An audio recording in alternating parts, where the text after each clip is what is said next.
আকাশবাণী খবর পড়ছি অনিন্দ চট্টোপাধ্যায়। এখনের বিশেষ বিশেষ খবর হলো, ব্রিটেন সফররত প্রধানমন্ত্রী নরেন্দ্র মোদী আজ সে দেশের প্রধানমন্ত্রী কিয়ার স্টারমারের সঙ্গে বৈঠক করবেন। একাধিক ইস্যুতে বিরোধী দলগুলির হইহট্টগোলের জেরে আজও সংসদের উভয় কক্ষের অধিবেশন বেলা 2টো পর্যন্ত মুলতবি। নতুন দিল্লিতে আজ জাতীয় সমবায় নীতি 2025-এর ঘোষণা করবেন কেন্দ্রীয় স্বরাষ্ট্রমন্ত্রী অমিত শাহ। দীর্ঘ 5 বছর পর আজ থেকে ভারত চীনা নাগরিকদের পর্যটন ভিসা প্রদান পুনরায় শুরু করেছে। রাশিয়ায় বিমান দুর্ঘটনায় 40 জন প্রাণ হারিয়েছেন। অ্যান্ডারসন টেন্ডুলকার ট্রফির চতুর্থ ক্রিকেট টেস্টের দ্বিতীয় দিনে ভারত প্রথম ইনিংসে 4 উইকেটে 264 রান হাতে নিয়ে খেলা শুরু করবে। আসছি বিস্তারিত খবরে। ব্রিটেন সফররত প্রধানমন্ত্রী নরেন্দ্র মোদী আজ সে দেশের প্রধানমন্ত্রী কিয়ার স্টারমারের সঙ্গে লন্ডনে তার বাসভবনে বৈঠক করবেন। দুদেশের কৌশলগত সম্পর্কের উন্নয়নে গতি আনতে তাদের কথা হবে। দুদিনের সফরে গতরাতে শ্রী মোদী ব্রিটেন পৌঁছন। প্রতিরক্ষা, বাণিজ্য এবং প্রযুক্তি ক্ষেত্রে দ্বিপাক্ষিক সহযোগিতা বৃদ্ধির লড়াই তার এই সফর। ভারত ব্রিটেন মুক্ত বাণিজ্য চুক্তি এফটিএর বাস্তবায়নে তার এই সফর বিশেষ তাৎপর্যপূর্ণ বলে মনে করা হচ্ছে। বাণিজ্যমন্ত্রী পীযূষ গোয়েল এবং ব্রিটেন বাণিজ্যমন্ত্রী জনাথন রেনল্ডস দুদেশের প্রধানমন্ত্রীদের উপস্থিতিতে এফটিএ চুক্তি স্বাক্ষর করবেন। ব্রিটেনের রাজা তৃতীয় চার্লসের সঙ্গে আজ সন্ধ্যায় সাক্ষাৎ করবেন শ্রী মোদী। দুই দেশ সফরের দ্বিতীয় পর্যায়ে প্রধানমন্ত্রী আগামীকাল মালদ্বীপ যাবেন। সে দেশের রাষ্ট্রপতি মোহাম্মদ মুইজুর আমন্ত্রণে মালদ্বীপের স্বাধীনতার 60তম বার্ষিকী উদযাপনে উপস্থিত থাকবেন তিনি। সে দেশের একাধিক পরিকাঠামো উন্নয়ন সংক্রান্ত প্রকল্পের উদ্বোধনেরও কর্মসূচি রয়েছে তার। প্রধানমন্ত্রী নরেন্দ্র মোদী লন্ডনে অবতরণের পর তাকে স্বাগত জানানোর জন্য সে দেশের ভারতীয় প্রবাসীদের প্রতি কৃতজ্ঞতা প্রকাশ করেছেন। এক সোশ্যাল মিডিয়া পোস্টে শ্রী মোদী বলেন, ব্রিটেনের ভারতীয় প্রবাসীদের উষ্ণ অভ্যর্থনা তাকে মুগ্ধ করেছে। তিনি আরও বলেন যে ভারতের অগ্রগতির প্রতি তাদের স্নেহ এবং আবেগ তার হৃদয় স্পর্শ করেছে। ভারত ও ব্রিটেনের মধ্যে অর্থনৈতিক অংশীদারিত্বকে এগিয়ে নিয়ে যাওয়া ছাড়াও ভারতীয় নাগরিকদের জন্য সমৃদ্ধি, প্রবৃদ্ধি এবং কর্মসংস্থান বৃদ্ধি করবে বলে মনে করেন তিনি। একাধিক ইস্যুতে বিরোধীদের হইহট্টগোলের জেরে আজ দুপুরে 2টো পর্যন্ত মুলতবি হয়ে গিয়েছে লোকসভা ও রাজ্যসভার অধিবেশন। লোকসভায় এদিন সকাল 11টায় অধিবেশন শুরু হলে অধ্যক্ষ ওম বিড়লা প্রশ্নোত্তর পর্ব শুরুর নির্দেশ দেন। কিন্তু বিহারের ভোটার তালিকায় বিশেষ নিবিড় সংশোধনী কর্মসূচি নিয়ে আলোচনার দাবিতে বিরোধী সংসদরা ওয়েলে নেমে বিক্ষোভ দেখাতে শুরু করেন। পরিস্থিতি শান্ত করতে অধ্যক্ষ বিরোধী সাংসদদের তাঁদের আসনে ফিরে যেতে অনুরোধ করেন এবং বলেন প্রশ্নোত্তর পর্ব শেষ হলে তিনি নিয়ম মেনে আলোচনার সুযোগ দেবেন। কিন্তু এরপরও পরিস্থিতি বদল না হওয়ায় এদিন দুপুর 2টো পর্যন্ত লোকসভার অধিবেশন মুলতবির ঘোষণা করেন স্পিকার ওম বিড়লা। पुनः आपसे आग्रह करता हूं, लोगों की अपेक्षा आकांक्षाओं को उठाने के लिए तख्तियां लेकर मेजें फोड़ने के लिए नहीं भेजाए। आप अपने अपने आसन पर जाएं। प्रश्नकाल के बाद नियमों के तहत आपको हर मुद्दे विषय पर बोलने दिया जाएगा। অন্যদিকে রাজ্যসভাও এদিন বিরোধীদের হট্টগোলের জেরে দুপুর 2টো পর্যন্ত মুলতবি হয়ে যায়। প্রায় সমগ্র দেশ এখন স্বচ্ছ জ্বালানির আওতায় আসছে বলে পেট্রোলিয়াম ও প্রাকৃতিক গ্যাস মন্ত্রী হরদীপ সিং পুরী মন্তব্য করেছেন। লোকসভায় এক প্রশ্নের উত্তরে তিনি বলেন, সরকার সিএনজি এবং পিএনজি সহ সকল ধরনের জ্বালানির রূপান্তরের জন্য প্রতিশ্রুতিবদ্ধ। পিএনজি সংযোগ 2014 সালে 25 লক্ষ থেকে বেড়ে এখন 1.5 কোটিতে পৌঁছেছে বলে উল্লেখ করেন তিনি। শ্রী পুরী বলেন, এলপিজি সিলিন্ডার গ্যাস সংযোগ 2014 সালে 14 কোটি থেকে বেড়ে বর্তমানে 33 কোটিতে পৌঁছেছে। মন্ত্রী বলেন, দেশ বায়োগ্যাসের ক্ষেত্রেও উল্লেখযোগ্য অগ্রগতি অর্জন করেছে। About 96% of the land area is covered by the bids. Total coverage in terms of PNG connections, those connections have increased from 25 lakhs to 1.5 crores. Almost the entire country is now covered by this clean energy. Cylinder gas, 2014 we had 14 crore connections, today we have 33 crore, 40 lakh connections. কেন্দ্রীয় স্বরাষ্ট্র ও সমবায় মন্ত্রী অমিত শাহ আজ নতুন দিল্লির অটল অক্ষয় ঊর্জা ভবনে জাতীয় সমবায় নীতি 2025-এর ঘোষণা করবেন। সমবায় ক্ষেত্রে বৃহৎ সংস্কারের লক্ষ্যেই এই নীতির তৈরি হয়েছে, যা আগামী 2 দশক ভারতের সমবায় আন্দোলনকে পথ দেখাবে। সমবায় মঞ্চকে দেওয়া তথ্য অনুযায়ী নতুন নীতিটি সমবায় ক্ষেত্রের আধুনিকীকরণ এবং সহকার সে সমৃদ্ধি বা সহযোগিতার মাধ্যমে সমৃদ্ধির লক্ষ্যের জন্য সামঞ্জস্য রেখে তৈরি করা হয়েছে। সমবায় প্রতিষ্ঠানগুলির অন্তর্ভুক্তি, পেশাদারিত্ব, ভবিষ্যৎ রূপরেখা প্রস্তুত এই নীতির লক্ষ্য। দীর্ঘ 5 বছর পর আজ থেকে ভারত চীনা নাগরিকদের পর্যটন ভিসা প্রদান পুনরায় শুরু করছে। এক সোশ্যাল মিডিয়া পোস্টে বেইজিংয়ের ভারতীয় দূতাবাস জানিয়েছে যে চীনা নাগরিকরা ভারতীয় ভিসার জন্য অনলাইনে আবেদন এবং সাক্ষাৎ নির্ধারণ করা ছাড়াও তাদের পাসপোর্ট এবং অন্যান্য প্রয়োজনীয় নথিপত্র বেইজিং, সাংহাই এবং গুয়াংজুর ভারতীয় ভিসা আবেদন ক্ষেত্রে জমা দিতে পারবেন।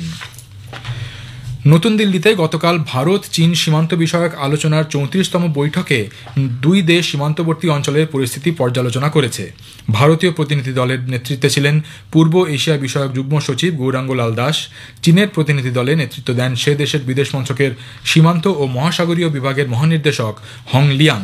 সীমান্ত এলাকায় শান্তি বজায় থাকায় উভয় পক্ষই সন্তোষ প্রকাশ করেছেন, যার ফলে দ্বিপাক্ষিক সম্পর্ক ধীরে ধীরে স্বাভাবিক হচ্ছে। প্রধানমন্ত্রী নরেন্দ্র মোদী এই মাসের 27 তারিখ আকাশবাণীতে মন কি বাত অনুষ্ঠানে তাঁর চিন্তাভাবনা দেশ বিদেশের মানুষের সঙ্গে ভাগ করে নেবেন। এটি হবে মন কি বাতের 124তম পর্ব। বেলা 11টা থেকে আকাশবাণী এবং দূরদর্শনের সবকটি চ্যানেল এবং আকাশবাণীর news on air website, mobile app, প্রধানমন্ত্রীর দফতর ও তথ্য ও সম্প্রচার মন্ত্রকের ওয়েবসাইট ও ইউটিউব চ্যানেলেও মন কি বাত সম্প্রচারিত হবে। খবর শুনছেন আকাশবাণী থেকে।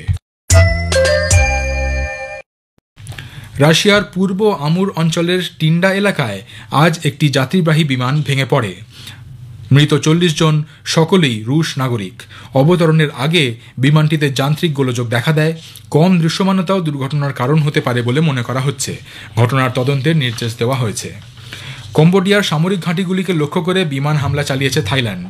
সীমান্ত সংলগ্ন কম্বোডিয়ার একাধিক সেনা ঘাঁটি লক্ষ্য করে এই হামলা চালানো হয়। এর জেরে দক্ষিণ পূর্ব এশিয়ার এই দুই প্রতিবেশী দেশের মধ্যে উত্তেজনা আরও বৃদ্ধি পেয়েছে। কম্বোডিয়া জানিয়েছে তারা এই হামলার উপযুক্ত জবাব দেবে। গুজরাটের সন্ত্রাস দমন স্কোয়াড এটিএস নকল টাকা তৈরির চক্র চালানোর মামলায় আল কায়দার সঙ্গে যুক্ত 4 জঙ্গিকে গ্রেপ্তার করেছে। আহমেদাবাদে সাংবাদিকদের এটিএস এর ডিআইজি সুনীল যোশী বলেছেন, অভিযুক্তরা বিভিন্ন সোশ্যাল মিডিয়া প্ল্যাটফর্ম ও অ্যাপ্লিকেশনের মাধ্যমে সন্ত্রাসবাদী ভাবধারা প্রচার করত বলে অভিযোগ। তল্লাশি চালিয়ে একাধিক আপত্তিকর ডিজিটাল নথি উদ্ধার হয়েছে। জম্মু কাশ্মীরে অমরনাথ তীর্থযাত্রীদের 22তম দলটি আজ সকালে ভগবতী নগর বেস ক্যাম্প থেকে পবিত্র গুহা মন্দিরের উদ্দেশ্যে রওনা দিয়েছে। এই দলে 2708 জন পুরুষ এবং 675 জন মহিলা রয়েছেন। এর মধ্যে 832 জন বালতাল এবং 2668 জন পেহেলগাম রুটে মন্দির পৌঁছবেন। নতুন দিল্লিতে 7টি নতুন সুপার স্পেশালিটি হাসপাতাল স্থাপন করা হবে বলে দিল্লির মুখ্যমন্ত্রী রেখা গুপ্তা আজ ঘোষণা করেছেন। দিল্লি সচিবালয়ে 34টি আয়ুষ্মান আরোগ্য মন্দির উদ্বোধনের সময় এই কথা বলেন তিনি। এক সমাবেশে ভাষণ দিতে গিয়ে শ্রী গুপ্তা বলেন, শহরের স্বাস্থ্য পরিকাঠামোর প্রতিটি পর্যায়ের উন্নয়নে দিল্লি সরকার প্রতিশ্রুতিবদ্ধ। নতুন দিল্লির স্বাস্থ্য ব্যবস্থাকে শীঘ্রই সম্পূর্ণরূপে ডিজিটালাইজ করা হবে বলে উল্লেখ করেন তিনি। কেন্দ্রীয় তথ্য সম্প্রচার প্রতিমন্ত্রী ডক্টর এল মুরুগান জানিয়েছেন, সমস্ত রাজ্যে আকাশবাণী এবং দূরদর্শন কেন্দ্রগুলির আধুনিকীকরণ এবং বিস্তারের জন্য সরকার বিভিন্ন পদক্ষেপ নিয়েছে। লোকসভায় এক লিখিত প্রশ্নের উত্তরে তিনি জানান, কেন্দ্রীয় প্রকল্প broadcasting infrastructure and network development বাইন্ডের আওতায় এই আধুনিকীকরণের কাজ শুরু হয়েছে।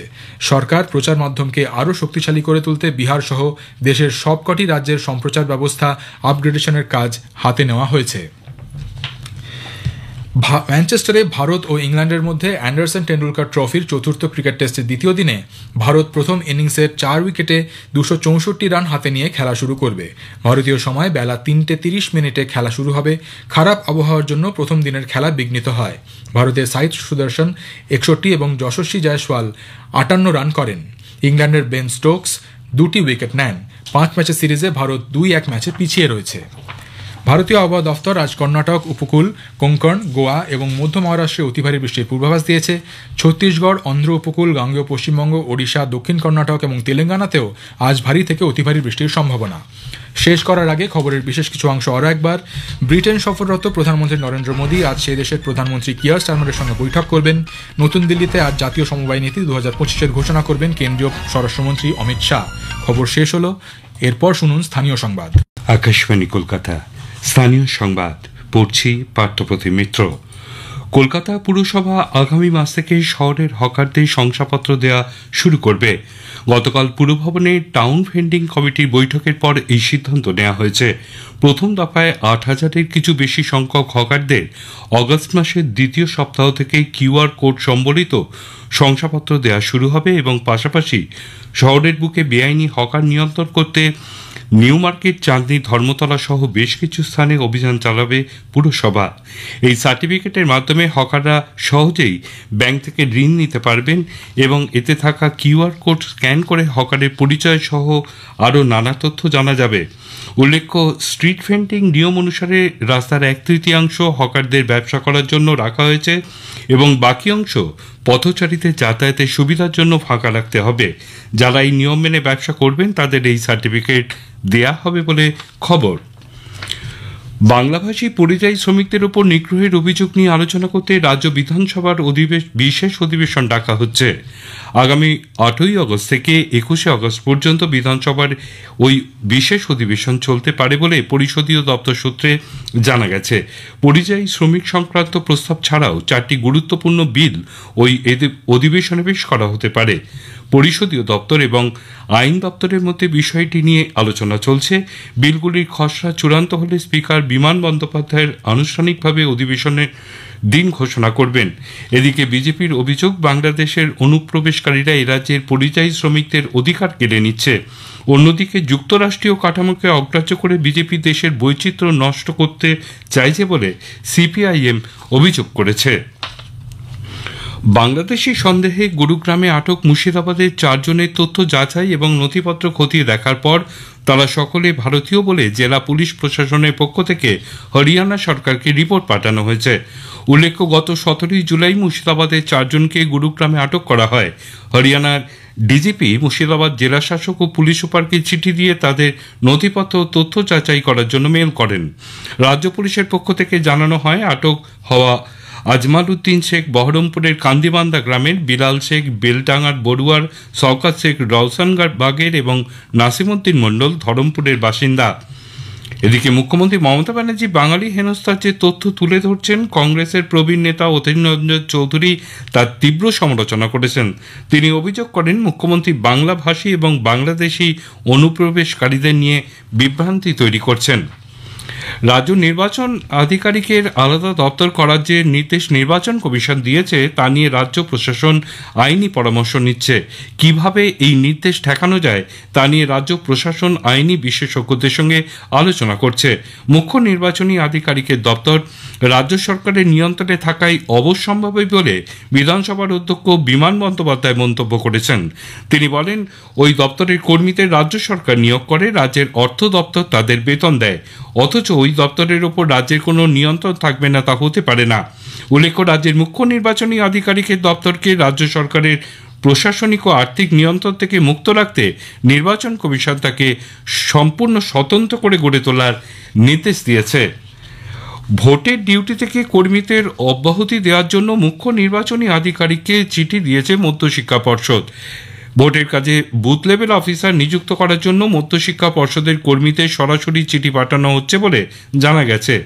এসএসসির নতুন নিয়োগ এবং মাধ্যমিক পরীক্ষা সর্বোপরি কর্মী সংকটের মধ্যে নির্বাচনী দায়িত্ব এসে পড়লে সমস্যা হতে পারে বলে পর্ষদের আশঙ্কা। এসএসসি চাকরিহারা যোগ্য শিক্ষক শিক্ষাকর্মীরা আজ দিল্লির নাগরিক সমাজের প্রতিনিধিদের সঙ্গে এক গণকনভেনশনের ডাক দিয়েছেন। রামলীলা ময়দানে ধর্ণা অবস্থান চালাচ্ছেন তারা। পুনর্বহালের দাবিতে এবং রাজ্য সরকারের বিরুদ্ধে প্রাতিষ্ঠানিক দুর্নীতির অভিযোগ বিলি করছেন লিফলেট।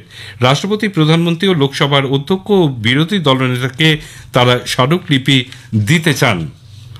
মহানায়ক উত্তম কুমারের 46তম প্রয়াণ দিবস, তার প্রতি শ্রদ্ধা জানাতে আজ শহরে জুড়ে একগুচ্ছ কর্মসূচি নেওয়া হয়েছে। সকালে টালিগঞ্জে মহানায়কের মূর্তির পাদদেশে শিল্পী সংসদ আয়োজিত অনুষ্ঠানে শ্রদ্ধা জানাতে উপস্থিত ছিলেন চলচ্চিত্র ও সঙ্গীত জগতের বিশিষ্টদের সঙ্গে কলাকুশলী ও অগণিত সাধারণ মানুষ।